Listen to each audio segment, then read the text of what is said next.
ones that you think about when you see a project like this that lowers people's quality of life, lower property values.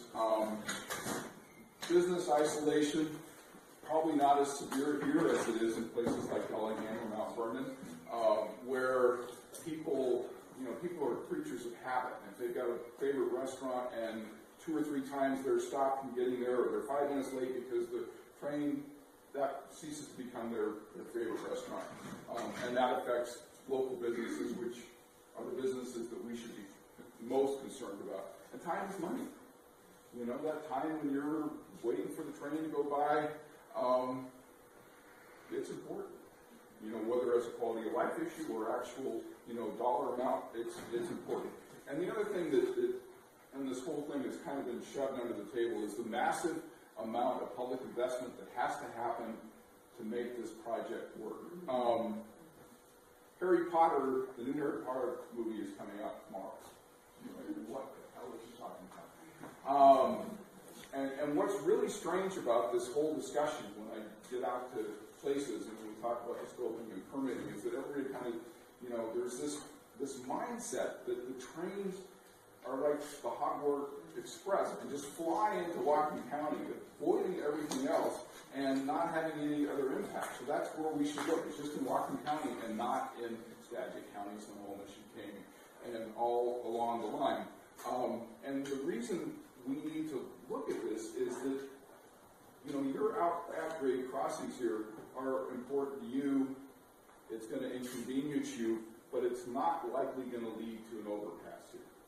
But there are a lot of places where overpasses are going to have to be built to accommodate this train, and that's going to cost, our guess is at this point is $500 million, somewhere in there. Generally, those are paid by the federal government. Federal legislation, in effect at this point, precludes the railroad from paying for more than 10% of those improvements. They cannot, under law, pay for more than 10% of the improvements that help their bottom line. It just gives you an idea of the power that they have in Congress to get something like that passed. Agricultural impacts. My wife and I drove around here a little bit, went down and had dinner at the Rhododendron Cafe this evening, which was a pleasant experience. Saw a huge blueberry field. That's kind of a concern. When you have diesel particulates and coal dust mixing together, they tend to adhere to whatever they drop on. The impact may be cosmetic. It may be a little bit more than cosmetic. If you have dairy cows, I guess the old saw used to be that you played Beethoven for them or some classical music to get them to produce more. You don't play train horns for them, particularly all through the night. Chickens, have problems with the noise as well. The other thing, that is pretty critical here, the bivalve. What is it? The bivalve bash is on Saturday. Coal dust and waterways. There are a lot of people out there when we start talking about coal dust, and they go, "You're saying black lung disease, how could you say that sort of thing?" Never said black lung disease. What I do talk about is the coal dust dropping off the trains, landing in the waterways.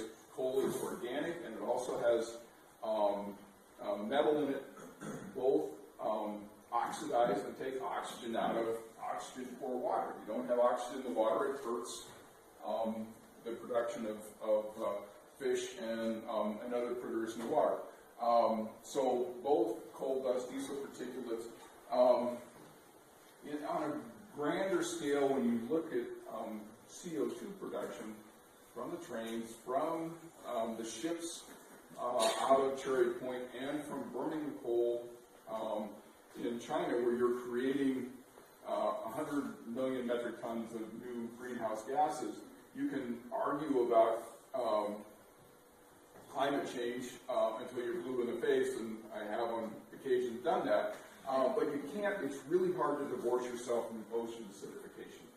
And if you read National Geographic magazine, not this last issue, but the issue before, they had a whole thing on ocean acidification. And the example that they used was shellfish in Oregon. Oregon's close to Washington, same effects are happening here. When calcium carbonate that the shellfish need to make their shells in more acidic water, it makes it more difficult for them to acquire that. And the climate change parts of this, the things that people are looking at in terms of altered rain cycles, and we are having rain at different times of year here that kind of go to this, is you're going to see more rain during the winter and late spring and less in the summer and fall. So it's going to alter the flow of water in waterways, which may not be a big deal to us, but it's a really, really big deal to salmon and other fish that need a certain amount of water or a certain temperature of water at a very specific period of time, and this is genetically ingrained in their behavior. If they hit these things that are called thermal dams, which you won't be able to see, water's a little hotter, but there's not enough oxygen in that water to support salmon swimming through there. They'll stop and go back and forth until it changes. If it doesn't change, they don't go up the river. Very tangible, very measurable economic impact. I'm going to talk about a bunch of rumors that have been floating around about this. And one is, the coal dust isn't a big deal. You're only going to see coal dust, 100, 150 miles from the mine, and the rest of it is, we've gone out there and we've got white gloves and we've rubbed it on the tracks, and we don't see any coal dust. Well, that's fine to say that, but, coal dust is very fine, hits the ballast, the rocks that are around the tracks, and it goes in between the cracks and then settles down so that those don't drain as well. And coal dust has been a problem everywhere there's a terminal in the world. Seward at this point, they're in a Clean Water Act lawsuit because they're dropping coal in the water. There's a place called Lambert's Point in Virginia, which doesn't have open coal storage, which is what we're going to see at Cherry Point, and all the ground within, let's call it a half kilometer of the coal facility is 20% coal dust. And what they do is they take these gondola cars and they load them directly into ships. And then there was a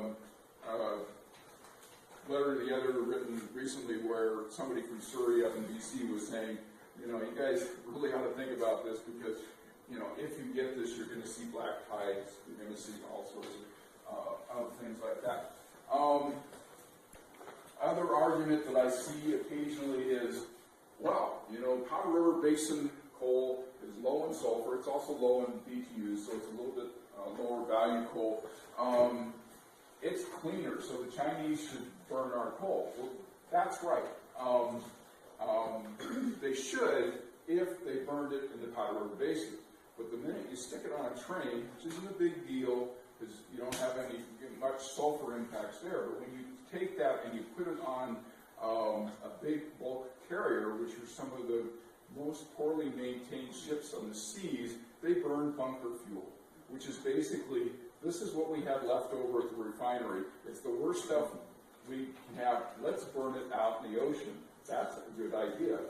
4.5% sulfur when it's really bad, 3% at other times. So your sulfur budget that you think you conserved on gets blown out of, I was going to say blown out of the water, but I guess that's not a good way of saying it, but that's not